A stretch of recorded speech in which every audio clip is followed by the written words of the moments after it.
Hi guys, this is Kader. I'm back.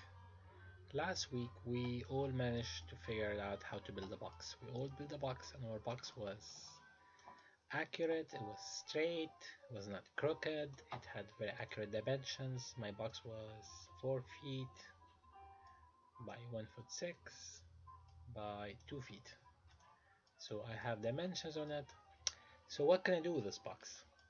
If you think that the world we're making right now is a Lego world, this could be my famous Lego block and I can use it to build anything I want. So how would I do that? So as you can see, if I select the select tool and I draw a box around this, I highlighted all surfaces and lines that make this shape. If you think about this shape, this block is not solid at all. If I click the surface and click delete, I have a hollow thin box. It's not made out of solid material. So everything we make out of SketchUp is basically hollow, but it has the appearance of being solid. I'm going to undo. So this hollow box is made out of lines and surfaces, and that's what defines it. So I'm going to use that to do my work. So if I want to make many boxes, I can highlight this box. First of all, let's play with the move tool. If I select this box and then select move, then the box moves anywhere I want to place it on the surface. But I have to be careful. If by mistake I only select, if say I want to select this box, and as you can see I forgot to highlight these shapes, and I click move, see what happened? My box is being distorted and it's a mess. So it's very important if you select a box to select the whole thing. Make sure no surfaces are left behind. Then I can move it. If I want to move an object, I can move it like from there to there. If I want to move an object in a precise way, I should select where I want to move it from. See how I had an endpoint there? By just the virtue of taking the move and dragging it to meet a specific corner, it sticks to that corner. So I want to stick to this corner. Now I'm going to move my box in this direction. As you notice, the dimensioning tool in the right hand bottom corner is still giving me numbers. So if I want to move this box from there to there 10 inches, I can just type 10. If I don't give the program units, this setting is accepting inches as the unit, the standard unit. So I'm going to click 10. I move my box 10 inches to the right. Let's say I want to move it towards me closer, so I can click the box from the middle. I move it 2 feet. It came 2 feet closer to me.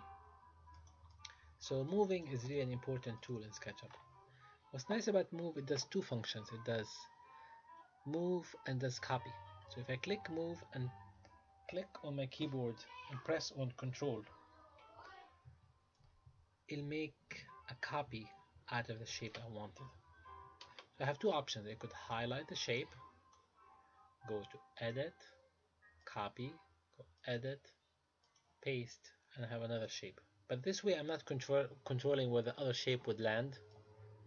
So instead of using cut and paste, I can highlight the shape, click move, press control, press the beginning of the box, and now I have two boxes, and click the end.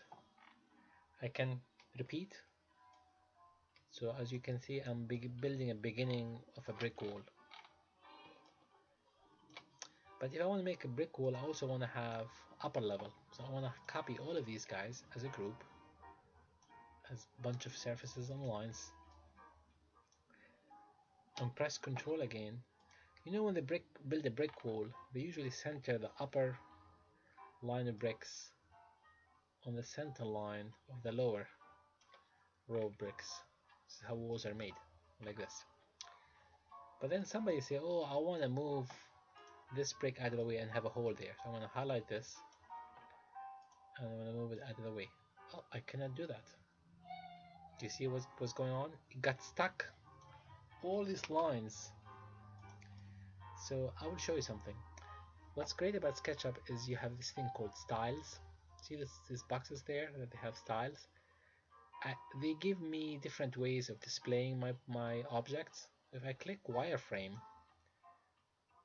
you see these are all lines that define the surfaces. So I can use this will hide the frame, this will show the whole thing. So even if I want to select this box right now and I want to move it out of the way, everything is coming with it. You see that? I Yes, I start with a very good block, but now I place myself in a situation. I'm going to get exchange styles, go to the... By the way, if you want access style, you go again. You go to view, toolbars.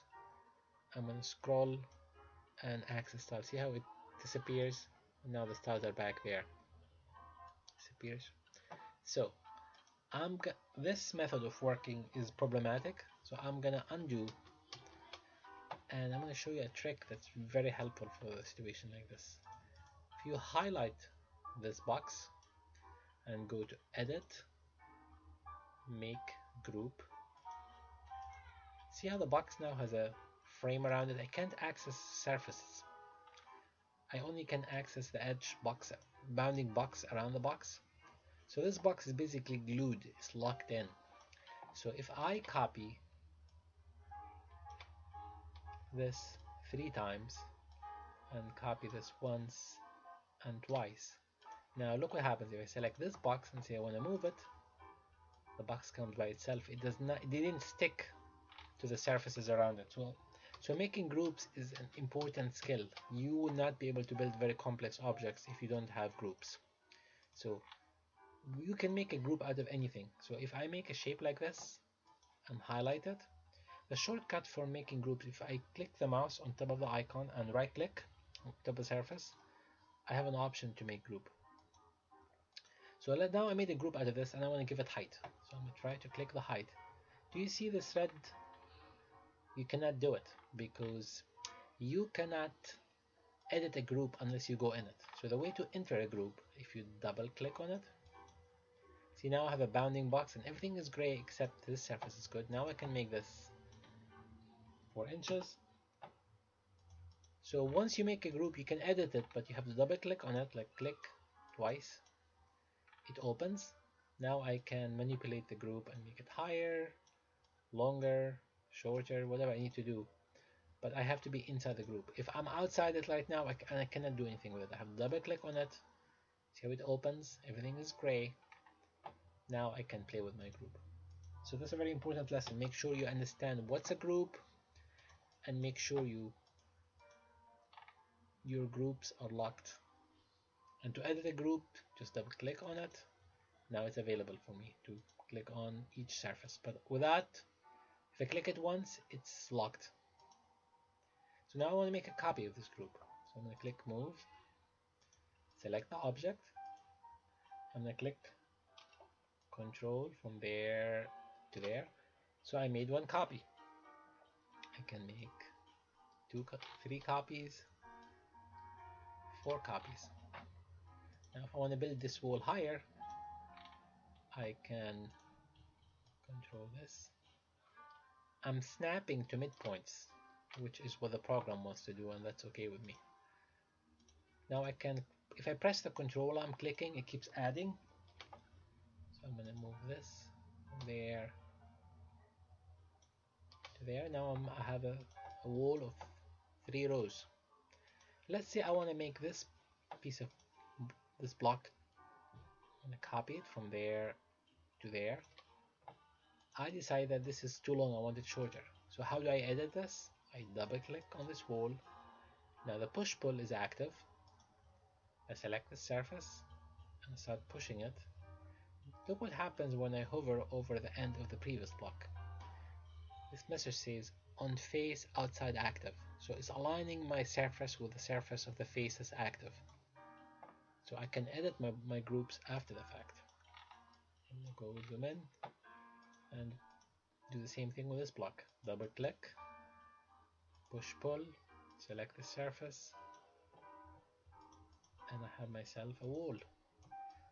You can see that this wall could be the potential for many other projects. I can highlight the whole thing, press move and click control. While I keep control down, I can do this and I can have 3 walls. Again, notice how when I copied this wall, I made sure I selected the end and I move it exactly to where I need it. So I can very slowly build a maze if I need a maze. and I'm looking at my axes. So your assignment is to build me 4 walls like this out of blocks. Notice I have full blocks and half blocks. The way I made half a block, I clicked an existing block, double click, I opened it, use the push pull, and I dragged it to where I wanted this to end, whether it's here or there. See how it responds to these snaps, which is mathematical points. End, mid, it aligns with the right, and bring it back to the outside. No, I went too far. You need to practice this. This is really important. This is a very important skill. Once you can make blocks and copies of them and groups, you can build an entire city using this system.